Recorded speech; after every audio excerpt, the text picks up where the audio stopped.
Well, the only difference is that there's just this little thing sitting next to me. That's about it. Oh. So, Meg, can you please state your name and spell it for me? Okay, Megan Earwaker, pronounced Erica, and it's Megan and then Earwaker, which is an English name, spelled Earwaker. Oh. It's an odd one. Earwaker. Do you know the origins of that? It is English, even though a lot of people believe it's like Scandinavian or Norwegian. It just originates from people that used to look after wild boar, catch wild boar, or look after, I'm not sure. Oh. Do you like wild boar? Have you eaten it? I think I have. Yeah. Yeah. Was like that in wild England? boar burger, yeah. Really? Yeah. Okay. So you're from England, yes? I am. Born and raised? Yep. Born and raised. Only really, like my parents have only ever stayed around one part, which is Buckinghamshire, this county outside London. Yeah. I've moved around a little bit, but yeah, always been living in England. And so here you are in Austin, Texas. Yes. What brought you to Austin, Texas? How did you get here? So I decided I wanted to go travelling. I had this kind of idea that I wanted to do North, Central and South America, and I always like to do it in a logical order. So I kind of almost wanted to start from the top and work my way down. Yeah.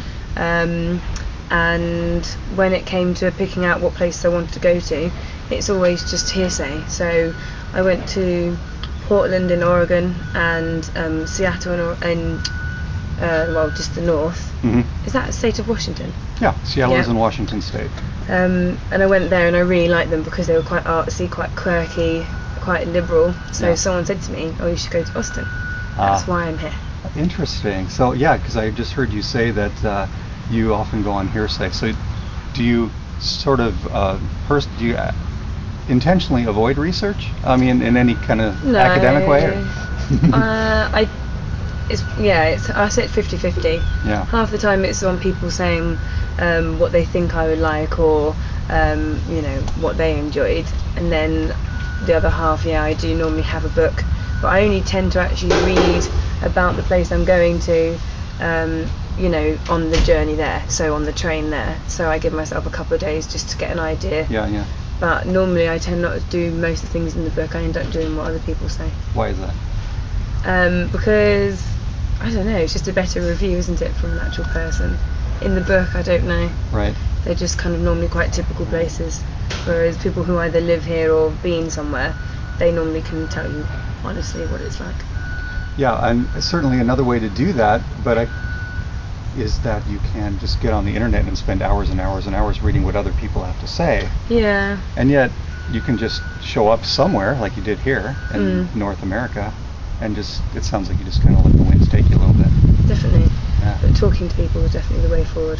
Yeah. Like, so yesterday we spent, hours exploring, and the day before that, Erin, the man from the hostel, after talking to him, he took me out. So it's always better to kind of just find company, and then the company normally takes you.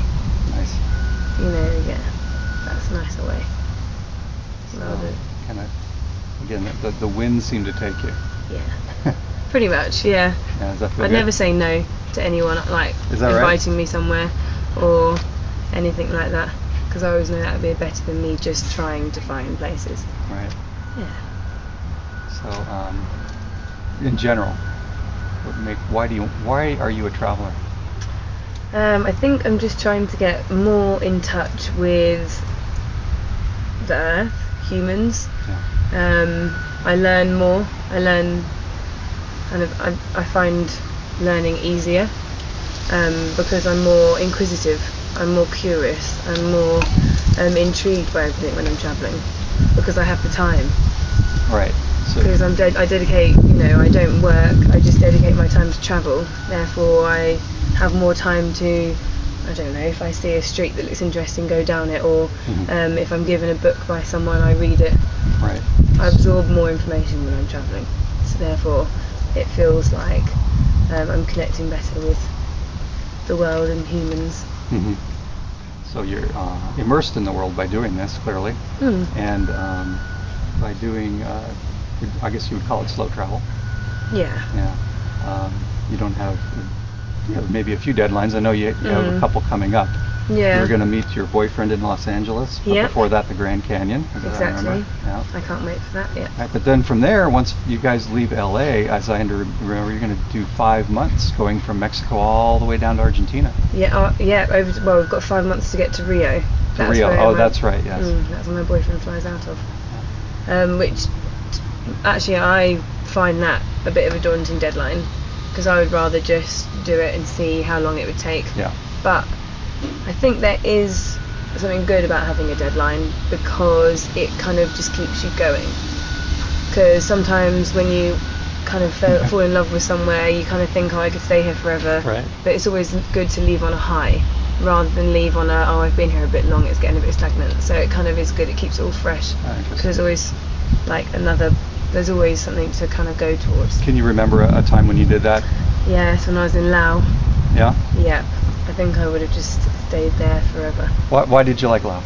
A lot. It's just, I don't know, the world kind of slows down there. It's really spiritual, it's really just something really calming about it. But then also I did go to an event called Loud Tubing, which is completely opposite to that, and it's completely basically lots of travellers having a bit of a piss up. And I just met some brilliant people, and so I think I got kind of more addicted to those people than the actual place. Where in Laos was that? It was in a place called Vang Vieng. Van Bien, yes. The tubing is now, I believe, being stopped. The army, I think, went in and stopped it all and charged everyone $600. So I believe I may have done something that now no longer is it Right. existing. Or at least the purview, perhaps, of the rich, the very Well, rich. $600. yes, Yeah. because it is like a massive health and safety problem. Oh. It was quite ridiculous, but it was very fun. So I think it's people that keep you somewhere. I think the place helps, Mhm.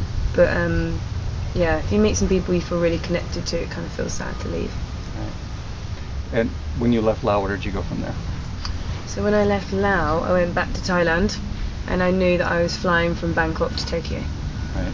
So I went to Tokyo, but that was really purely that wasn't really backpacking as such. I just went to Tokyo because, I just seen so many pictures, and I really wanted to just see just how eccentric it was.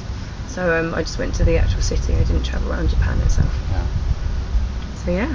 How do you make this happen? All this travel of yours. I luckily got into a profession, so I'm a nurse, and I just basically get really submerged. I work a lot of hours a week, so I work about 60 hours a week, so that's kind of my contracted hours almost doubled. And I do that for normally like a year or two. Wow. Save, Mhm. and then that's it, then I just go.